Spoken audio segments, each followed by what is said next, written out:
Thanks for staying tuned. I'm Stanford Howard with the July Tuesday 30th edition of the Hgp Sportscast. We begin with news out of the Pan American Games in Peru. An inconsistent scorecard deprived Guyana of its best hope at a medal at the Pan American Games continued, with Kevin Alicock going down to Uruguay's Lucas Fernandez Garcia in the ring. The decision was not taken well by the young pugilist and the rest of the local contingent. Jaden Samuels is following that story. The Pan American Games continued on Monday, with Guyana's hope being dashed as the much-anticipated win by Kevin Alicock did not materialize. Instead, the bout resulted in raised eyebrows and total disbelief at the decision.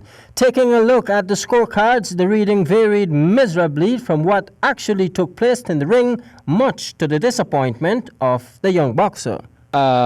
It's a very hard decision, but I know to myself and the crowd tell you that I won the fight. So I put my best foot forward. I did what I had to do, but we didn't come out victorious, because of the judge's decision.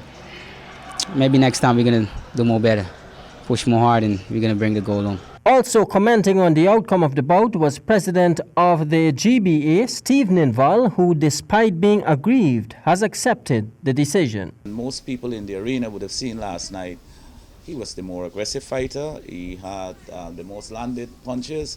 And I think that anyone, would understand that if that is it, then you should be the winner. But the persons who were supposed to judge the fight saw it differently, and we accept the decision because in order to be a good winner, you need to know how to be a loser also. We accept the decision, and we know this is a stepping stone towards making Kevin Alicock and boxing in Guyana much better. However, Coach Terence Poole was very open about his observance from just outside the ring. The judges go against Kevin because they had wanted to go against Kevin. They were in a different arena watching a different bout. They could never watch in the same bout Kevin went in and see that the guy from Uruguay won the bout. Kevin was dominating the bout from round 1 to 3 because that was our plan. We know he's a bit taller than us. We have to stay close to him, and we know he cannot take the pressure because if you would have noticed in the bout, all the time, he cannot take the pressure, and that was our strategy. And I don't know for what reason the judges they see it. Well, as we know, the judge decision is final, but in the heart of the patrons that was in here, they would have known, or 90% would have known that Kevin should have won that bout. Jaden Samuels, Hgp Sport. Still with boxing, Courts Guyana lent a helping hand to the Guyana Amateur Boxing Association for the upcoming 4th Annual Caribbean Schoolboys and Juniors Tournament, scheduled for next month. More in this report. Courts Guyana Inc. on Tuesday confirms its support for the August 16 to 18 Boxing Championship. The tournament, which is expected to witness about 10 participating countries for the 2019 edition of the Caribbean Schoolboys and Junior Boxing Tournament, has so far confirmed the participation of 5 countries: Trinidad and Tobago, Cayman Islands, Dominica, St. Lucia, and Barbados. At the simple handing over ceremony at the court's Main Street branch, Odetta Aaron brand manager said that boxing hasn't attracted sponsorship from a lot of companies in Guyana, hence the reason for support. Boxing as a sport, as well as it has health benefits, in the sense that if a child or anybody is going through any kind of stressful period in their lives, boxing can actually help reduce that stress level that you may be encountering at any given time. So it's not only about it being as a sport, but it also have very much a lot of great health benefits towards a person in their development. President of the Guyana Amateur Boxing, Stephen Ninval, noted that he's very pleased that courts have come on board for the 4th Annual Caribbean Schoolboys and Juniors Boxing Tournament. Not only with the Juniors Tournament, but courts has also assisted us during the Senior Caribbean Championship and many of our national competitions like the National Intermediate, National Open, and the National Novice. So we want to say heartfelt thanks to courts, and we do hope that they will continue to be with us because I think the sport of boxing has done human service to Guyana in the sports department. We are the only sport that would have won an Olympic medal. Just recently we would have had our youth Commonwealth silver medalist, And Ninval also touched on the preparedness of the boxers to participate in the tournament, in which some 20 boxers are encamped on a weekly basis. of course, this is the first time that we would have had this sort of encampment. The reason being is that we expect that there will be a step up in the level of competition we'll be having from the Caribbean. As I said before, Venezuela has asked to be a part of that, and just as recent as yesterday, we have sent off something to Brazil, asking that at least they send one fighter. So we expect that it will be a higher level of competition than it was before, and with that in mind, we took it on to ourselves to make sure that our boxers and the persons who will participate, they have a step up in the level of preparation also. For HGP Sport, I am Stanford Howard. Switching our attention now to karate. Guyana dominates in the 4th annual South American Undiscovered Martial Arts Championship.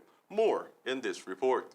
It was with much excitement at the weekend that 90 competitors from the USA, Suriname, Trinidad, and Guyana converged at the Cliff Anderson Sports Hall to showcase and display an array of talent in the various martial arts forms. This included traditional forms like empty hand and weapons, sparring, and kata.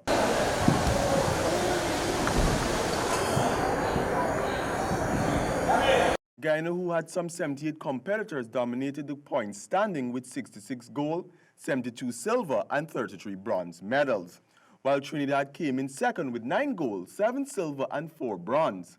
In the junior team kata, first and second place were won by Team Trinidad and Tobago, with Guyana taking third place.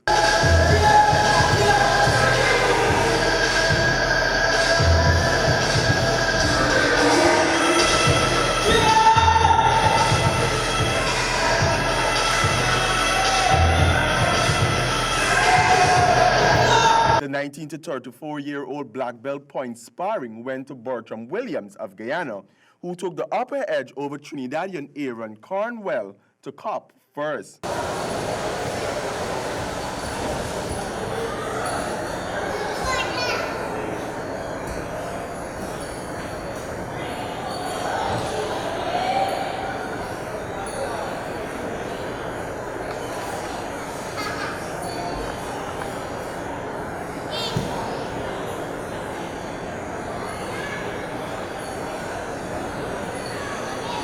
Speaking to HGP Sport, coordinator and Korean International Martial Arts Facilitator Roland Eudoxie spoke on what was different this year from the previous years of competition. Well, from previous year is that how we decide to host the event to run each division or category consecutively, and not to have them come on and then go back and come on and go back again. That's one.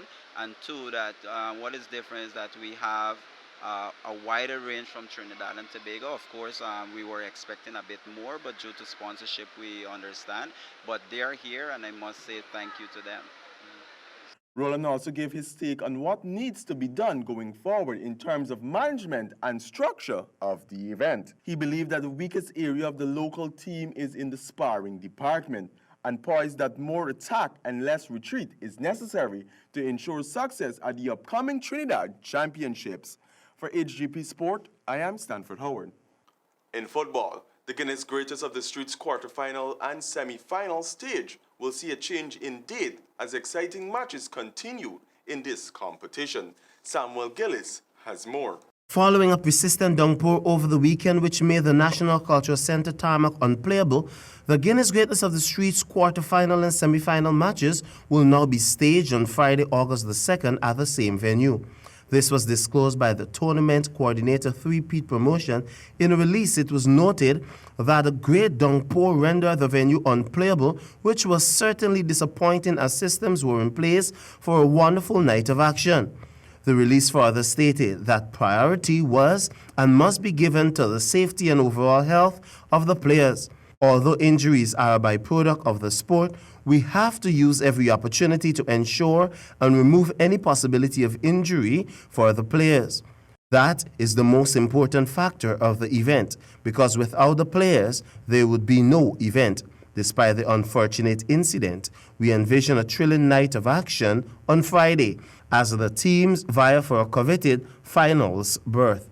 In the opening match, Broad Street will oppose Leopold Street at 1900 hours, with All Boys Town B taking aim at Back Circle from 1945 and Sparta Boss opposing Sophia at 20:30 hours. For Hgp Sport, I am Samuel Gillis. Still with football, training matches continues as Guyana's under-15 footballers prepare for the CONCACAF Boys Under-15 Championship in the USA from August 4th to 11th. Hear more from Jaden Samuels. Placed in Group E with Nicaragua, Cayman Islands and the Bahamas, the local ballers are putting the final touches to their preparations. A 20-man squad has been shortlisted and will play their final warm-up matches before leaving for the championship. According to CONCACAF, the tournament will be played in 2 rounds as follows. For the first round group phase, the 42 participating teams have been divided into 3 divisions according to the CONCACAF Men's Under-17 rankings as of 2019, ensuring sporting balance and a minimum number of 4 matches for each team. The 6-week preparation, which has been rewarding to date, focused on the philosophy and style of play to be engaged in the tournament and also sought to identify the best available talent from across Guyana. The core group is made up of players who have participated in the 2018 CFU Under-14 Boys Challenge Trophy. It includes 2 goalkeepers, 4 defenders, 11 midfielders and 4 forwards, with 1 international-based player in the form of midfielder Joshua Kenzie from Trinidad and Tobago. Jaden Samuels, Hgp Sport. Thank you, Jaden. And that's all we have for this edition of the Hgp Sportscast. But do remember, never say never, because limits, like fears, are often just an illusion. I do bid you farewell. Until next time, over to you, Handel. Goodbye.